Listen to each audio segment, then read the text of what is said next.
Health and Power Through Creation by Paul Ellsworth, page 51, chapter 4, The Science of Receptivity. Some individuals have discovered that on awakening in the night after a short sleep, they are able to see in a flash the solution of problems which had baffled them during the day. Others have learned to leave the answering of this kind of questions to the earliest morning hours, when a new wisdom seems for a time to have come into their lives. All of this is simply an example of the haphazard working of that inner wisdom faculty created to solve life's problems. The average human being immersed in mental and physical activity during his or her entire waking time has to depend upon occasional flashes from this inner light, caught during moments when the tension of outer interests is momentarily relaxed. Manifestly, this is not the scientific way of using this faculty.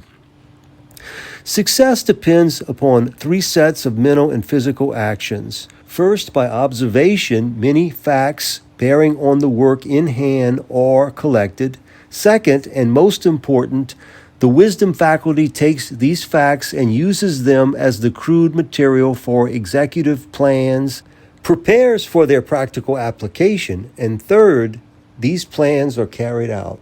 It is comparatively easy to learn to see and to remember, although there are right and wrong ways of doing even this, as we will see in a subsequent chapter. Any man who has overcome the habit of mind wandering, however, can gather the material for successful action. But the next step, that of ordering these facts into original and dynamic shapes, this is where genius enters. And the worker displays genius in his work just to the extent to which he assimilates crude facts and turns this material into bigger and more satisfactory applications that have before been made.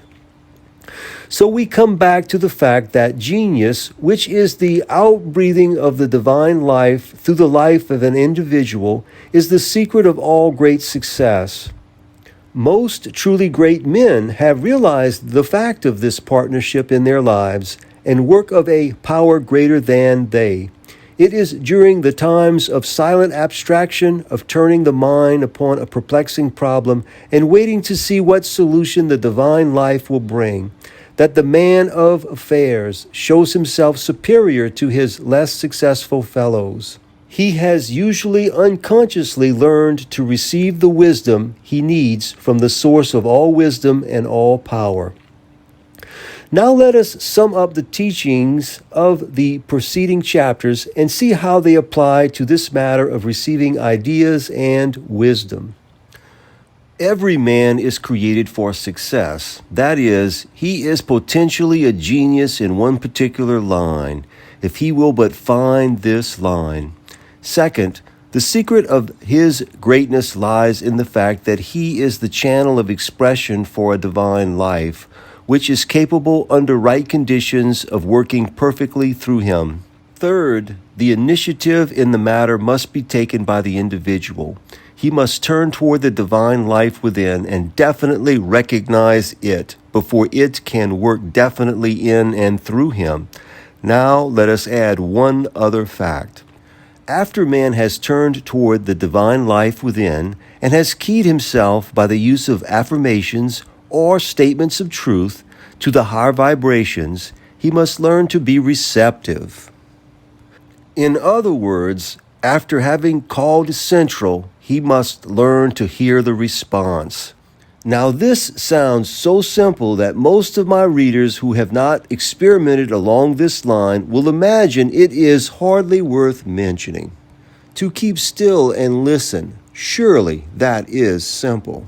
And if the silence referred to were merely that of the outer voice, it would be, but the vibrations we are holding our senses open to receive are spiritual.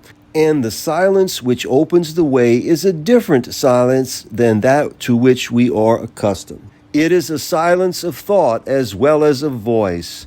The seeker must, through patient training, learn to control the thought current, to hold it without strain, but without wavering for longer and longer periods, keyed to receptivity along a given line.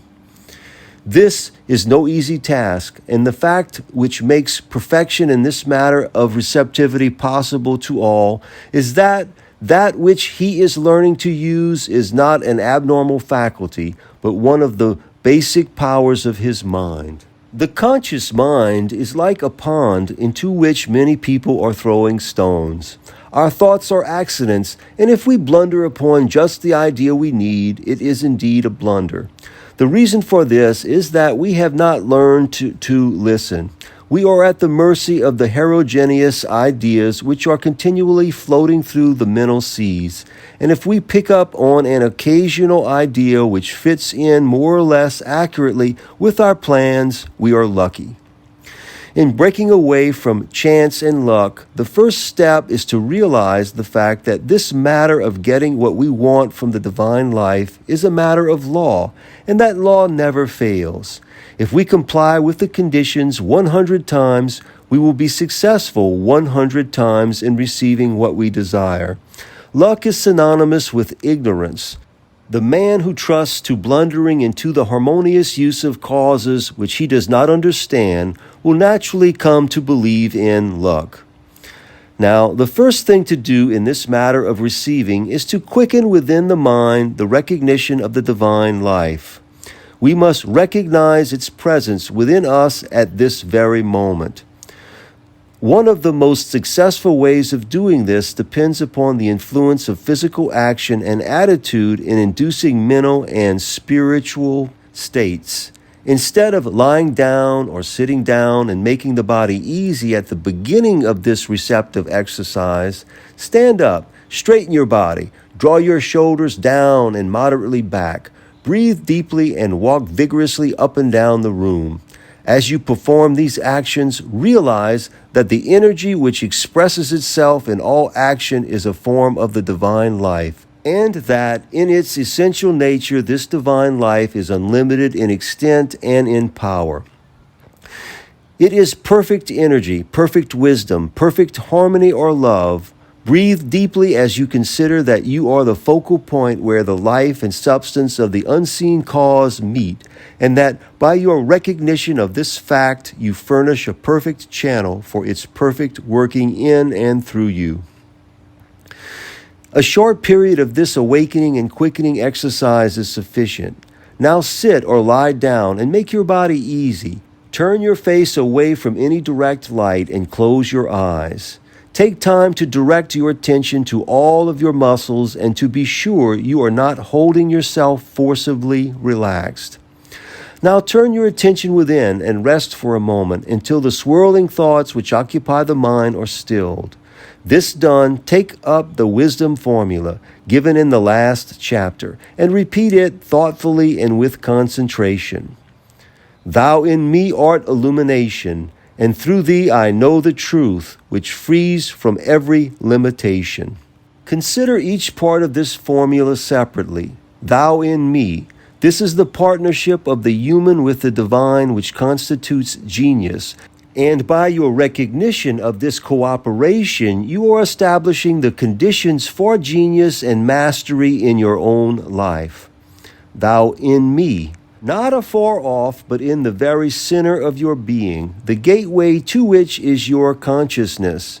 Get away from the impulse to throw your affirmations into the room about you or toward the skies. You are not to attempt to impress with them any entity outside of yourself. For the divine life is omnipresent, and you can make connection with it in your own being. Analyze the rest of this affirmation in the same way. With this preparation, I am going to give you the key which eventually will unlock the infinite storehouse to you. By your recognition of its identity with your life, the divine life becomes, in fact, as well as in theory, one with you in thought and in action. Your mind becomes part of the divine mind by your acceptance of the truth, and your thoughts, to just the extent you succeed in freeing them from your old limiting beliefs, will take on the power and mastery of the divine mind. To just the extent you succeed in freeing them from your old limiting beliefs, Obtaining this freedom is the purpose of the next stage of this time of receptivity. With your mind keyed to the recognition of its own nature, you are to close it to all thought. This does not mean that you are to sleep or to sink into a trance. On the contrary, you are to hold your mind poised and radiantly awake, but without formed thoughts. In no other way can you free it from the chains of accidental ideas that habitually occupy it. Turn to your key thought as often as you need to bring your attention back to your original aim.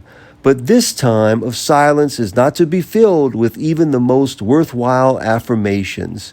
You will be surprised at first to find how fully the accidental thoughts floating about in the mental currents have mastered you. It takes time and patience to reverse this mastery and to come to the point where you can think about what you choose, or can hold your mind receptive and passive without formed thought. Following this time of silence, turn your attention upon whatever subject you desire to understand and consider it with serene attention. Don't imagine that the wisdom you are to receive will come as a voice from outside. It is your faculties which will be quickened. The secret of this method is the realizing or making real and vital of the eternal fact of the unity of all life and wisdom, and hence of the identity of your mind with the wisdom of the divine life. The faculties are yours, and the increase in power comes first from your having, by your period in the silence, cut off all side issues. Second, from your recognition of the source of your energy and wisdom. As long as you believe that your power of knowing was limited by the action of a set of brain cells within your skull, your thoughts were limited and cramped by the very creative power of that belief.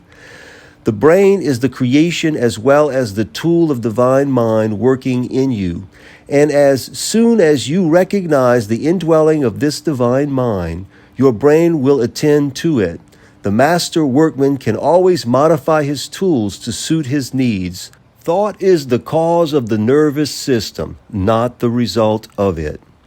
Not everything that comes to you in the silence can be accepted or utilized without modification. This is not because the wisdom of the divine life ever fails, but because you will not always succeed in receiving the thought currents without modification. Your inner and half-realized beliefs have a tendency to assert themselves and to modify the truth in various ways. You are not yet a perfect lens for the transmission of spiritual light, and aberrations from this lack of perfect correction will occasionally result. For this reason, you are not to accept with blind credulity, but are to test and observe results. This does not mean that you are to form the habit of distrusting the divine wisdom, but that you are to learn by observation and experiment, just where you fail in receiving, and then to correct the lack within yourself. The time will come when this matter of testing the light which reaches you will no longer be necessary, but first you will have to tear down the old structures of false belief. Another of your limitations, which will at first hinder you from receiving perfectly, is that race lie which teaches a man that he is isolated from all other life, and that if another gains anything, he himself must do without it. Yes, I am getting back to that very practical subject of love or harmony. Receiving implies two conditions. The first is an inlet. That part of the idea is easily grasped. The second requirement is an outlet. Let us take as an illustration of the necessity of these two conditions for successful receiving the case of a small lake or pond, which through stagnation of its water has become foul. It needs to receive fresh water, plainly, and the first requisite to this receiving is an inlet, connecting the pond with a river or other source. But unless an outlet is also provided, the pond as it originally existed will soon be done away with. The vigorous flow of water will gradually obliterate its banks and will eventually overflow the boundaries of the pond and spread disaster to the surrounding country. But if both inlet and outlet are provided, the pond will constantly receive fresh water, which in turn it passes on to other channels. It becomes a medium of cleansing and regenerating supplies, not only for its own use, but for the general good. Love applies to just this matter of a perfect inlet and a perfect outlet. It recognizes the fact that no man lives to himself, and that if he tries to receive without giving, he will not be successful. And now I want to state another great fact in connection with harmony or love. Without love, there is no power, and in proportion as a man loves unselfishly will be his mastery of force. Wisdom is the first step in this mastery, but wisdom is cold and lifeless till love is added. The master technicians are admired for their dexterity and cleverness, but only he who adds to technical skill a wealth of vitalizing and quickening love is recognized as a master. This is true and practical in every line of human endeavor, from shoeing mules up to writing operas. Love plus wisdom equals power. Love is the master key, and the more broad and unlimited the love is, the more broad and unlimited will be the power. The man who loves his work, for instance, may be hindered from reaching the fullest success in it by his lack of love in another direction. Hate or lust, which are practically denials of universal love, may so wreck his body and destroy his nervous energy that all his professional zeal and mastery are counteracted. And so we come back to the fact that love is the tuning or harmonizing element in all living, and that before a man can receive wisdom or power without fail, he must establish right relations with the inner and the outer by his harmonizing and coordinating influence.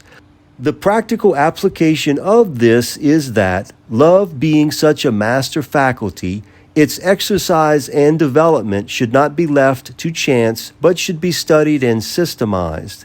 Get down to business today and have a heart-to-heart talk with yourself about this matter of universal love. Study the things you are doing and your relations with others, and see whether or not you are expressing that broad patience and tolerance and sympathy which will bring you into harmony with the divine mind within and with its manifestation in other forms of life without. Don't imagine for a moment that this is an impractical thing. You were created for success, but before you can come into the full realization of that success, you must learn and obey the central laws of life. And the greatest of these laws is cooperation. Selfishness is self-destructive, for hate and jealousy and revenge and every other isolating emotion inhibit the action of life until there is not enough activity left to support the organism through which it is manifesting. The science of receptivity may be summed up in this way. Success is the result of seeing keenly, of remembering definitely, and of thinking originally and dynamically, or in a way that leads to masterful action. This quality of dynamic thinking results from the direct interaction of the mind of man with the divine life of which he is a part. Such interaction or cooperation is a normal and natural activity and therefore is subject to law. The law of receiving is, first, to look expectantly toward the source of supply. Second, to maintain this expectant attention so firmly as to shut off distracting thoughts and emotions. Third, to utilize the resultant quickening of the power of thought. The things which oftenest cause failure in this matter of receiving are, first, prejudice, which modifies and warps the truth. This can be remedied by observing our limitations and gradually growing out of them. Second, isolation in consciousness from the divine life within and its expressions in other forms of life without. The supreme cure for this is love, which is seen in its ultimate nature not to be only the harmonizing power of the universal, but the key to power and mastery in the individual. End of chapter 4.